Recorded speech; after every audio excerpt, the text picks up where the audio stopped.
नमस्कार, आप देख रहे हैं संदेश धारा न्यूज चैनल और मैं हूं आप सभी के साथ अंजना। चलिए रूबरू होते हैं देश विदेश की बड़ी खबरों से। राजधानी दिल्ली में PLRC pops learning and research council के अपने कार्यक्रम की सफलतापूर्वक मेजबानी करेगी। इस कार्यक्रम में देश भर से 300 से अधिक पशु चिकित्सकों का स्वागत किया गया। PLRC दुनिया भर में पालतू जानवरों की तकनीकी उन्नति के लिए काम कर रहा है। पालतू उद्योग के विकास के लिए आर्थिक और वैज्ञानिक अनुसंधान पर कार्यक्रम आयोजित किया गया था। इस बैठक में अनुसंधान वैज्ञानिकों, शिक्षाविदों और उद्योग विशेषज्ञों को एक साथ लाया गया और पशु चिकित्सा क्षेत्र को बढ़ाने पर ध्यान केंद्रित किया जा सके। PLRC ने 3 दिनों में पालतू जानवरों के लिए अपना पहला रक्त बैंक भी लॉन्च किया। सम्मेलन में चीन से doctor RT Sharma, doctor Ishrat Ansari, doctor Ajay Sood, doctor Vipin, doctor Arun Anand, doctor Ankush और डॉक्टर बर्नी धरन द्वारा प्रस्तुतियां, पैनल चर्चा शामिल थी।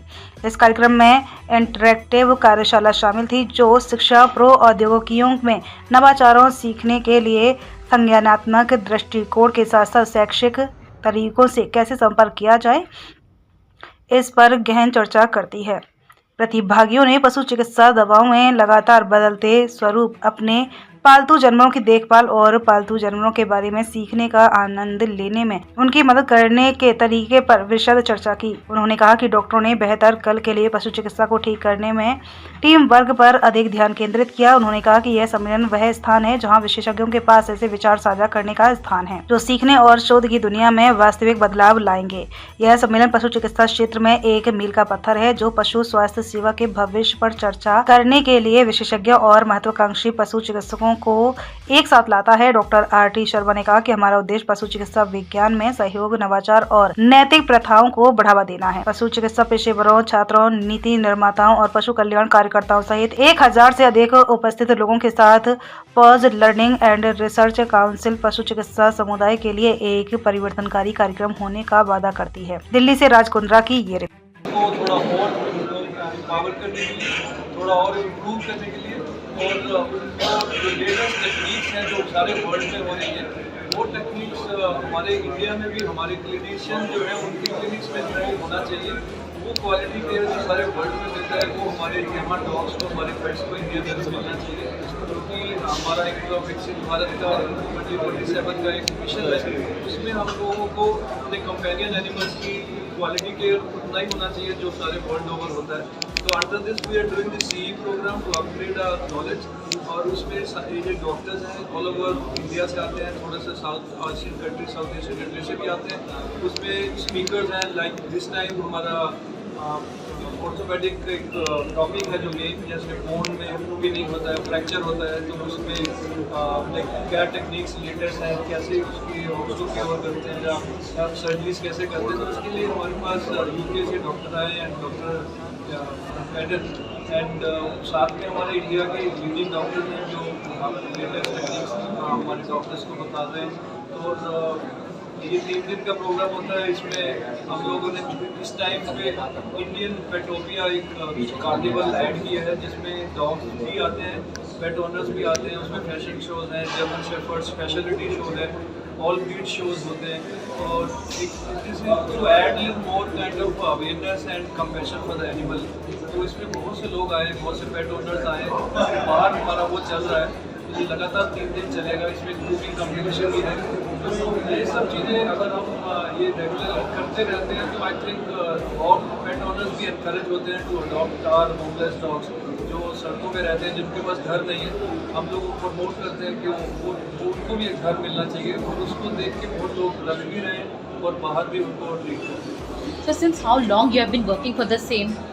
ये हमारा जो NGO है वो तो we are doing for last 20 years, but this upgradation of knowledge for the doctors we are doing for last 5-6 years. Okay, sir. I am Palak, and my question is, how does PLRC engage with the guest owners? Like how? Come again? We call them pet parents. Okay. Right. See, basically everybody who's here is a practicing vet, maybe in his own hospital or in a clinic. And the rapport between the owner and the veterinarian is just like a family doctor. There's no more than, just like human beings, you cannot. My name is Sanjeev.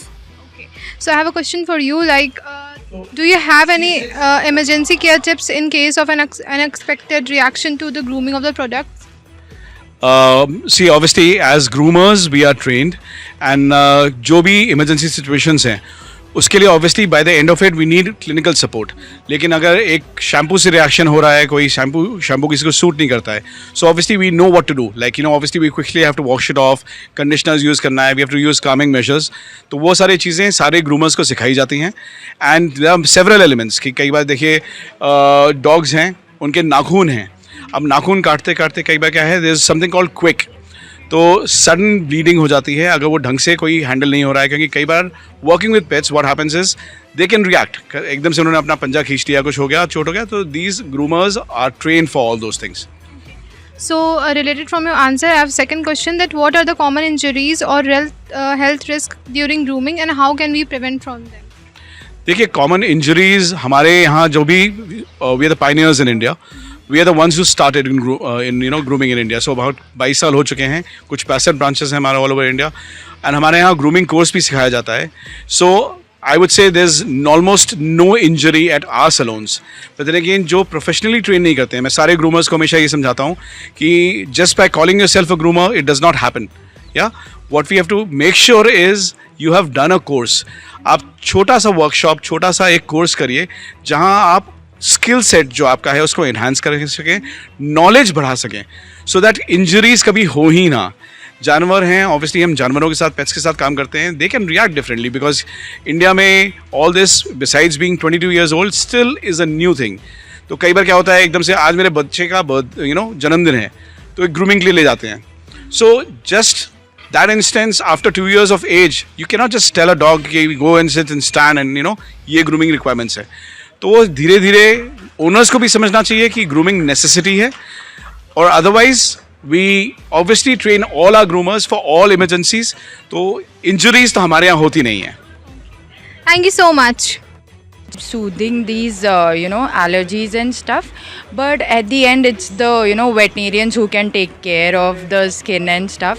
We only can suggest what shampoos to be used at when there is some skin problem, but we really can't tell you what is it and how it created and stuff. And if there is a reaction also due to some shampoo, then a veterinarian only can understand what is the actual cause. And trimming as in cutting. See, there's Ma'am, so best products you're saying. See, there are a lot of products now in the market, so I really can't name one, but there are few quite good brands that you can research and you can buy the right product, and a good quality one would be good for use and stuff, so that you don't hurt the pet. Brush your dogs. If you have a grooming breed, then please make sure that you brush them. They really need those time that you put in for brushing. I would really suggest as a groomer that please brush your dogs. Okay, thank you so much. अब तक के लिए बस इतना ही. फिर मिलते हैं कुछ ऐसी ही बड़ी खबरों के साथ. तब तक के लिए नमस्कार और देखते रहिए संदेश धारा न्यूज चैनल.